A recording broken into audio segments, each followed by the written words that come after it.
Now this game's heating up. Hey, what's up? I got some more lore content for you guys. Today I have my second deck profile for the Targon expansion, which is the Swain TF deck. It's one of the most popular decks right now, and even a contender for the best deck to climb with. This deck aims to kill enemy units with removal spells and stall the game. It plays very reactive in order to shut down the opponent's strategy while leveling up its own. This deck is pretty similar to the Ezreal TF variation that I have already profiled, but with a different win condition, which is Swain and Leviathan. I want to run through my card choices, explain why they're in the deck, and give you the knowledge to pilot the deck yourself. The code for the deck will be in the description below.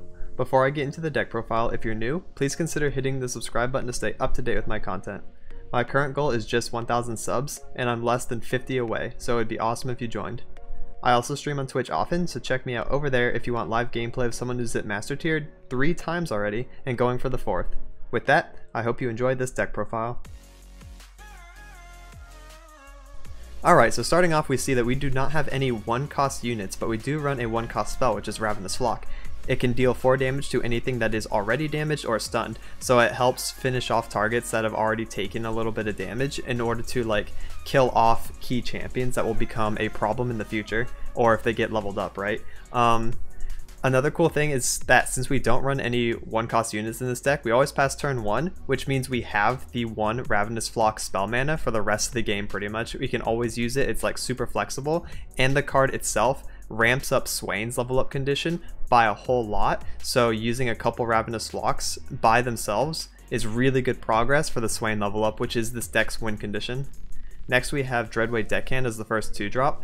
Very body, 2 mana 2/2 is okay, but more importantly, summons Powder Keg. Powder Keg deals 1 extra damage for whenever you cast a spell, so Make It Rain will deal 2 damage to 3 targets instead of 1, which can go a long way and help you remove way more things on the board, especially when the barrels start stacking up. You can see how it gets out of hand really fast.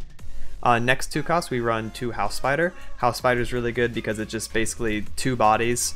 You can use them defensively to block and trade up and take favorable trades, and use the 1/1 especially to damage something that's going to be annoying, and then finish it off with Ravenous Flock. That's 5 damage right there. A lot of cards and champions cannot survive 5 damage, so any more stuff that you put on top of that, like more barrels and more damage, just helps Ravenous Flock kill even higher priority and higher HP targets.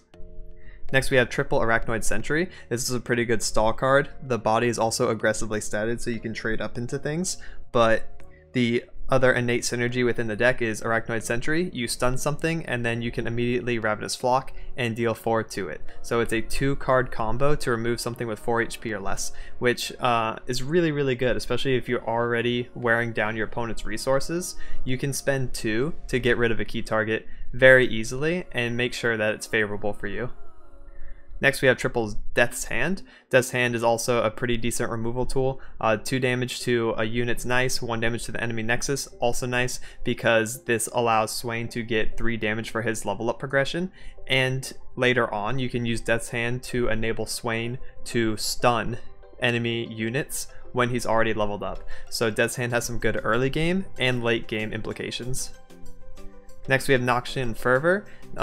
This card's also good. You deal 3 damage to your own thing, deal 3 to another. This is 6 damage for Swain's level up condition, so he's already halfway there with just one of these cards being used. But also it's good removal, and you can also use this for a really cheeky finish for the game because you can target the enemy's nexus with this to deal 3 direct damage. Next run 1 Noxian Guillotine. Normally I'm not a fan of 1-ofs, but Noxian Guillotine does have a place in this deck since it's so easy to actually damage enemy units, and then Noxian Guillotine can just come down and finish off multiple things if you're in the mid or late game and you have the mana for it. Also, it's just really flexible. It's non-conditional aside from the fact that they have to be damaged, so it's really good for its mana cost. Running 1 is just good enough. You can also bump it to 2 if you want to mess with the numbers here and there and just play more controlled, but I've never had a problem with running this at 1.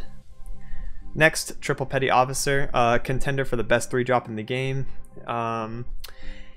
He just provides a lot of pressure, and his flexibility is also insane. So Petty Officer can summon a powder keg. That happens often in this deck, but also if you are behind on the board, you need pressure, or you're ahead on the board and you need pressure. Basically any situation where you need pressure, you can just summon a free 1-cost follower from him. You can hit really cool things like Omen Hawk to give your top 2 units in your deck buffs. You can hit Pool Shark for extra draws. You can also just hit like Hapless Aristocrat, you know, other powerful 1-costs that are in the game already. Petty Officer can pull them out and create some pressure for you. Next we have Triple Salvage, very standard draw card, 4 mana. The toss 2s are relevant because we're not playing deep or sea monsters, but the draw 2 is nice. Next, Triple Twisted Fate, the most flexible champion in the game. Upon summon, you can either gain a spell mana, draw a card, deal 1 damage to all enemies and the Nexus, or stun and deal 2 damage to the strongest enemy. Usually this is a red or gold card kind of card, but sometimes blue comes up, and because of all of these cards' potencies and all the power, just makes TF so flexible and so insane. There's so many different scenarios that come up that you need to use these different cards, and you get rewarded for playing the correct one. Another cool thing about Twisted Fate red card is that for each damage you do, that's also helping Swain. So remember that Swain level up, really important in this deck. A lot of things enable it and a lot of things support it, TF included. Next we have Zap Sprayfin, 4 mana 2/2 with elusive. He's a pretty decent defensive elusive body. We only run him at 2 because he can kind of get a bit bricky and you don't want to spend too much mana on him in the mid game, but he does force draw one of your removal spells guaranteed because he can only draw something that is 3 or less, so not salvage. You can get Guillotine, Fervor, Death's Hand, Make It Rain, or Ravenous Flock, all of which are really good, and all of which can help level up Swain and can help you like get back on the board. Also, taking a card directly from your deck with him, it increases the consistency of the deck overall. Next we have Swain, the big boy himself. He levels up whenever you deal 12 non-combat damage throughout the game, so he can level up in deck and be played already leveled up turns 5, 6, 7 whenever you get him out. And he just provides so much power when you actually have him. He's a good body, he dodges a lot of things, like it's hard to kill 7 HP, and you can't Culling Strike him because he has 4 attack. Basically with Leviathan, they become a duo win condition that is really hard for your opponent to deal with because it's 2 units and they both have a lot of HP, and their stuff is getting stunned, they're taking damage. It's just kind of insane actually.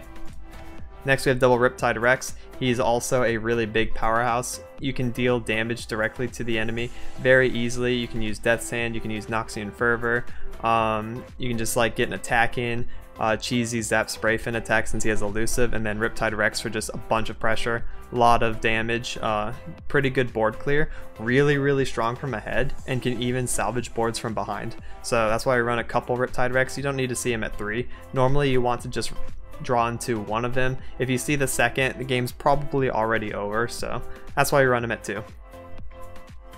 Next we have Triple Leviathan, also a huge powerhouse in the deck. On play, gets to draw Swain directly from your deck, so if you've used one early for like pressure and to bait removal, don't worry, Leviathan will get you covered with another one.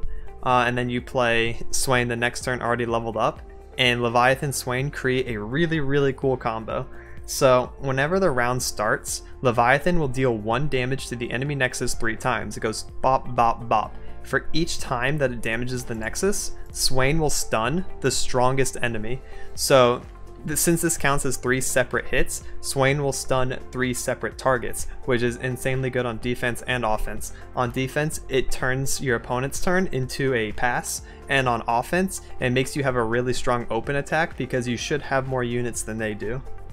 So yeah, the whole idea of the deck is to just stall, remove your opponent's stuff. If they don't FF by turn 6 to 8, then you can play Swain, Riptide Rex, Leviathan, and then on turn 9 it's probably just over if you've played well. This deck does really good against scouts because the removal you have is just so efficient for them. Scouts have to draw extremely well to deal with this deck. It's also good against other aggressive and mid-range strategies. So this deck is definitely good to have in your pocket in case you start running into aggro decks on the ladder. I wanted to provide a good foundation for the deck. I encourage players to mess with the numbers and put in whatever little twist they like. And that about wraps it up for the deck profile. Now here's a live commentary game so you can see how the deck plays out. I'll be giving context on why I'm playing certain cards, and hopefully it gives you a good feel on how to play the deck. Alright, looks like we're playing against Mono, Braum, and Targon. I'm assuming this is some kind of Poro variation, which this deck is really good against because of all the removal. So I want to pitch my entire hand. I want to see my 2-drops and stuff. My TF as well. There's my 2-drop. So we passed turn 1, so we have Ravenous Flock mana. Omen Hawk is okay. He's a Make It Rain target if we ever top deck that.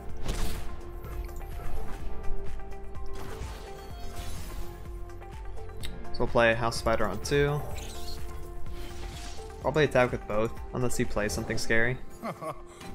Yeah, it's a little annoying. We can play defensively here. We're not forced to attack. This deck primarily tries to be reactive rather than proactive.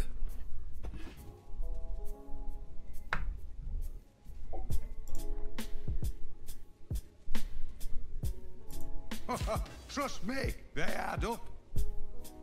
I'll just block with the 1/1 here. And I also think I want to salvage, just to get deeper into the deck.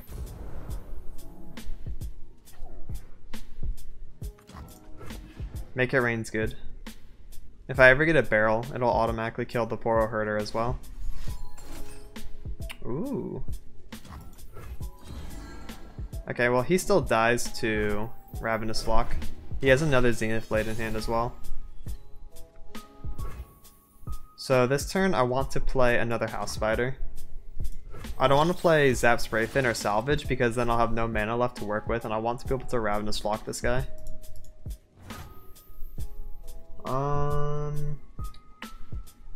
He's passing, so I'll pass as well. He burns 1 mana doing that.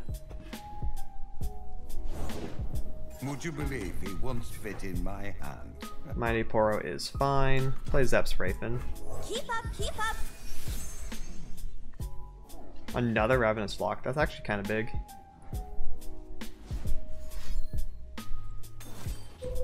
Iceborne Legacy. Grant an ally and all copies of it too. Interesting. I can't remove that easily, so gonna have to let that go through. I can, however, Ravenous Flock now since he's out of mana. The little ones. That's pretty huge for Swain. If he attacks, I'll block with Zap Sprayfin and Ravenous Flock again. We live here. Too slow. Here we go, get rid of that.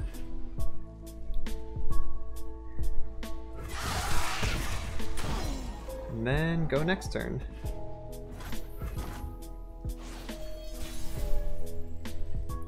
That's a good open attack.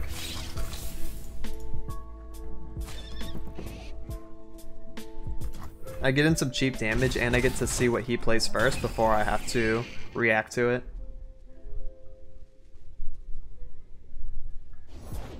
Take heart. 1/6 Braum.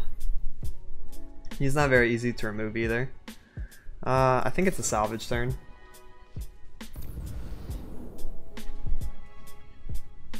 Swain's pretty big. Can also play TF here. I'm gonna blue card because the other two don't really do anything. Deal me in. Braum will level up and summon a free Mighty Poro. And Mighty Poro will also be buffed because he used Iceborne Legacy earlier. Kind of insane combo. But we got 2 Swains to work with and a Leviathan.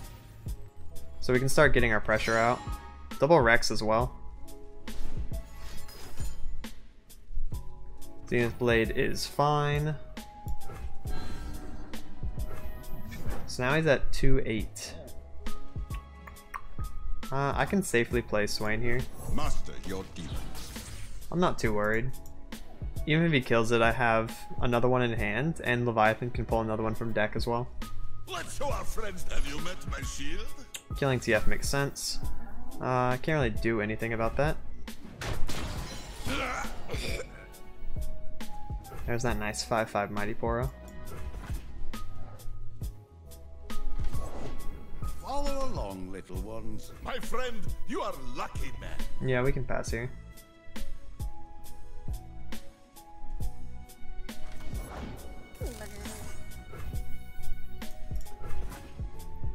Getting a Riptide Rex turn would be nice.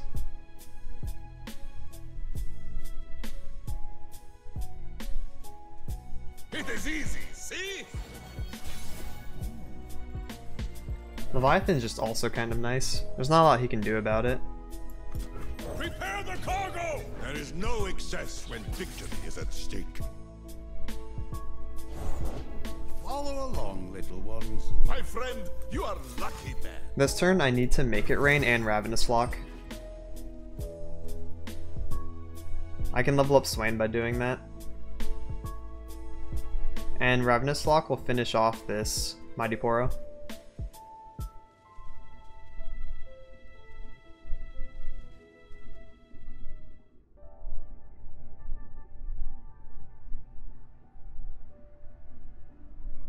It looks a little scary, but I actually think I'm in a pretty decent spot. Especially since Riptide Rexes can come out after Leviathan starts poking the enemy Nexus. Let's finish this guy off. If I had one more mana, I would actually try to kill Braum with double Ravenous, but he has so much mana to work with.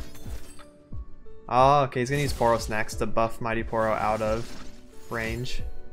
If he had like Take Heart as well, that would just be so tragic for me. But I'm okay with this.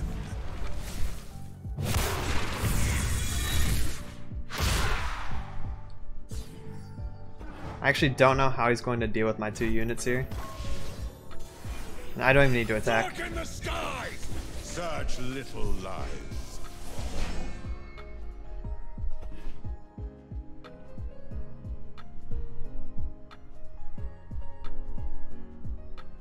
Noxian Guillotine, pretty big this turn. Together, friends, we go together.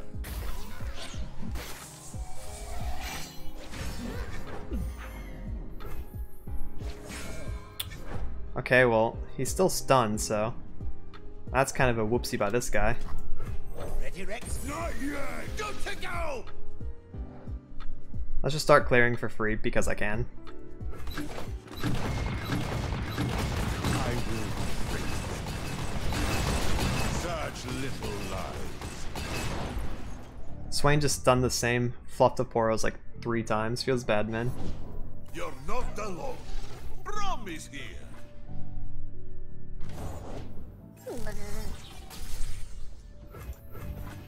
As long as I have this combo, this guy is like Always perma-stunned. chasing after this one.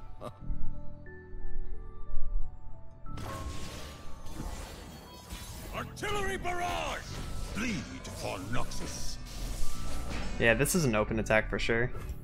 Pledge or perish. Because Swain has Fearsome, and none of these guys have 3 attack right away. He has to use Poro Snacks to even have a chance to block. Strong.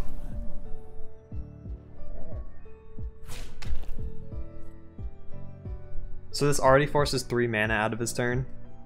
And it's a lot of damage overall. Since Leviathan has Overwhelm, that's pressure in itself. Then I can use Riptide Rex or Noxian Fervor to like try to finish the game. Because that's just a lot of poke damage. If for some reason he heals out of lethal range, I can also do like Noxian Guillotine and just start like swiping his cards.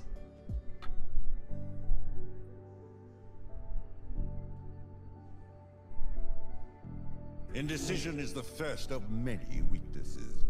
Yeah, come on, stop being indecisive, bruh. These Poros out of my face. Troll chance, fine. I don't know how that saves you.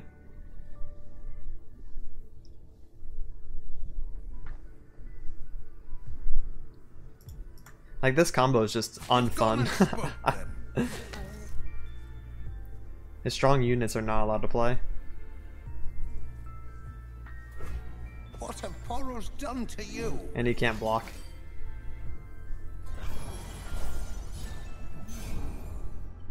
Yeah, that's exact lethal. Without even needing the other damage I have in my hand. GG's. done for.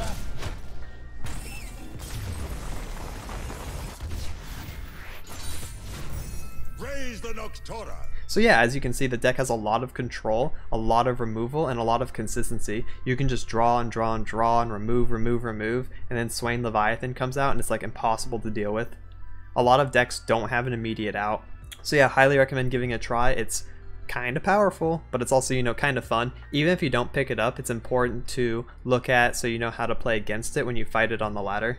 And that's it for this one. Please like and subscribe if you thought this video was informative or entertaining. It really helps me out since I'm still trying to grow.